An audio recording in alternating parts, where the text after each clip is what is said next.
ত্রয়োদশ জাতীয় সংসদ নির্বাচন ও গণভোটের ফলাফল পরবর্তী পরিস্থিতিতে দেশের রাজনীতিতে এক নতুন আলোচনার জন্ম দিয়েছে বাংলাদেশ জামায়াত ইসলামী নেতৃত্বাধীন জোটের ছায়া মন্ত্রিসভা গঠনের ঘোষণা। এই মন্ত্রিসভা গঠনের ঘোষণা দিয়েছেন জামায়াত নেতা শিশির মনির ও এনসিপি নেতা আসিফ মাহমুদ।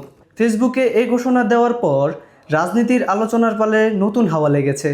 অনেকেই জানতে চাচ্ছেন ছায়া মন্ত্রিসভা আসলে কি, বাংলাদেশের প্রেক্ষাপটে এর কার্যকারিতাই বাকি।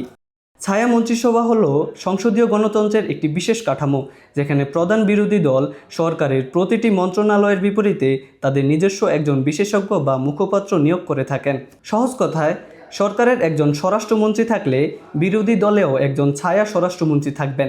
বিশ্বের বিভিন্ন দেশে ছায়া মন্ত্রিসভার ধারণা থেকে দেখা যায়, সাধারণত সরকারের প্রতিটি মন্ত্রণালয়ের জন্য বিরোধী দল থেকে একজন ছায়ামন্ত্রী মনোনয়ন করা হয়।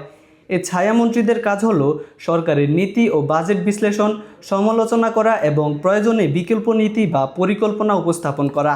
যুক্তরাজ্যের রাজনীতি থেকে দেখা যায়, ছায়া মন্ত্রিসভা নিয়মিত সরকারের নীতি পর্যবেক্ষণ করে, সংসদে প্রয়োজনীয় প্রশ্ন তোলার মাধ্যমে সরকারের জবাবদিহিতা নিশ্চিত করে।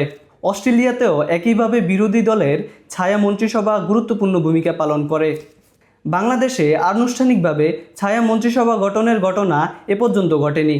প্রচলিত কাঠামোতে ছায়া মন্ত্রিসভা গঠনের কোনো সাংবিধানিক বাধ্যবাধকতাও নেই। তবে সংসদীয় গণতন্ত্রকে শক্তিশালী করতে বিশেষজ্ঞরা বিভিন্ন সময় ছায়া মন্ত্রিসভা গঠনের উপর জোর দিয়ে আসছেন।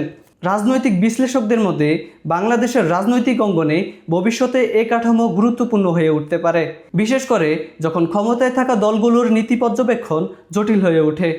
ইমরান হোসাইন, বাংলা পোস্ট।